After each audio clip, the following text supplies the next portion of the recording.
Fala pessoal, tudo bem? Sejam muito bem-vindos ao nosso canal. Eu quero nesse vídeo comentar sobre o jogo da seleção brasileira pela quarta rodada das eliminatórias para a Copa do Mundo de 2026, envolvendo Uruguai e Brasil. Esse jogo foi em Montevidéu e o Uruguai venceu por 2-0. Então, primeiramente eu quero comentar um pouco sobre o jogo e depois falar um pouco aí sobre alguns comentários relacionados à seleção brasileira e o futuro aí, né, da seleção. Foi uma partida muito ruim. Bem, foram dois gols, um do Darwin Núñez e do De La Cruz, né, do Nicolas De La Cruz. O Darwin Núñez, ele joga no Liverpool, né, e fez uma partidaça, jogou muito bem, teve participação nos dois gols, e foram dois gols ali de falhas individuais, eu acredito, dos zagueiros, né. Então talvez ali se os zagueiros tivessem, né,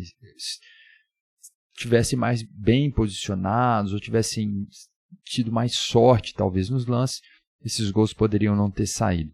Mas o Uruguai dominou todo o jogo. Vou comentar aqui um pouco das estatísticas, só para a gente ver.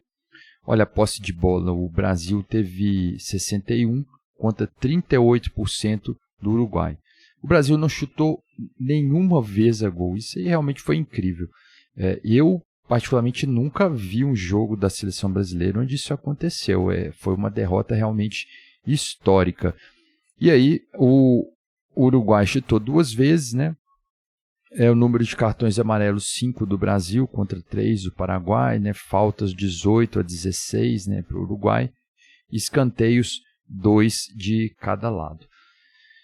Pois bem, quando a gente analisa esses números assim, às vezes não remete muito o que foi a partida. Foi uma partida que o Uruguai tem bem aquela característica ali de jogar defensivo, não propor muito jogo, e o Brasil não conseguiu fazer com que nada funcionasse. Nenhuma maneira ali de como o Brasil estava organizado ali dentro de campo, nada funcionava, né? Às vezes se adiantava um pouco os zagueiros, se atrasava, estava dando tudo errado.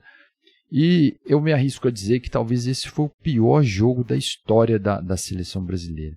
A derrota para o Uruguai, ela não é algo fora do normal. Perder para o Uruguai, o bom time do Uruguai, né, tem muito bons jogadores, né? Esses que fizeram gols mesmo, né? O Darwin Núñez, o De La Cruz são grandes jogadores, né? Tem um bom time, né, o Uruguai. No entanto, a forma como que foi essa derrota, né? O Brasil não criou nada, não teve um chute no gol, não teve um chute, uma finalização no gol. Teve um lance de uma falta do Rodrigo que raspou o travessão, mas tirando esse lance de criação e com que a bola chegasse ali no gol, não tivemos lance nenhum. Se a gente for pegar o 7-1 contra a Alemanha, aquele ali com certeza foi a pior atuação da história da seleção brasileira, mas eu acredito que naquela atuação o Brasil jogou melhor. Ele jogou melhor do que jogou contra o Uruguai. E como o adversário, o Uruguai, não é aquele adversário que joga extremamente ofensivo, né? Não saiu mais gols, mas ali no segundo tempo o Uruguai teve muitas chances, sobrou dentro de campo. Então realmente foi uma derrota histórica para a seleção brasileira, né? Marcou muito a forma como que o Brasil jogou muito mal. Bem, dito isso, né, a gente vendo esse resultado aí do jogo, é evidente que não é o fim do mundo em relação à classificação para a Copa do Mundo, né? O Uruguai assumiu a vice-liderança, mas o Brasil ainda vai ter muitas chances de classificar, vai ser difícil não se classificar para essa Copa do Mundo, tendo em vista que vão ser muitas e muitas vagas, né? Mas o que a gente viu ali foi uma série de problemas nesse time, né? O time não renovou, não aconteceu uma renovação desde o Tite, né? O Brasil nunca tinha perdido aí nas eliminatórias desde a era Tite. Eram 37 jogos, né, de invencibilidade, só vitória, empate. Nas duas eras aí do Tite, passou invicto pelas eliminatórias.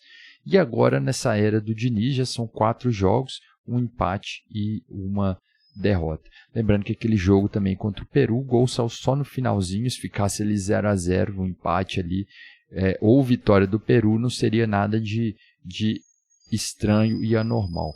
Mas aí a questão é essa, o que está acontecendo, como que vai ser o futuro da seleção? É a pior fase da seleção brasileira em toda a sua história?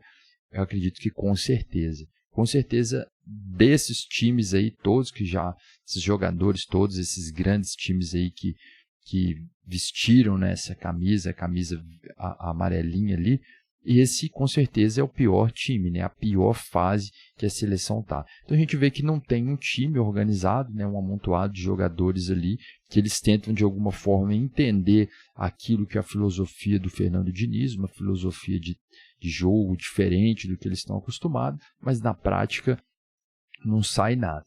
E o que a gente vê também é que a renovação ela não está acontecendo. Então o Fernando Diniz ele chegou prometendo que ia fazer essa renovação, mas na prática ele mantém ali os mesmos jogadores, né, que disputaram ali a Copa de 22, e ele tem muitas dificuldades para quebrar esse ciclo, né, para chamar jogadores novos e realmente mudar a página, virar a página desse grupo.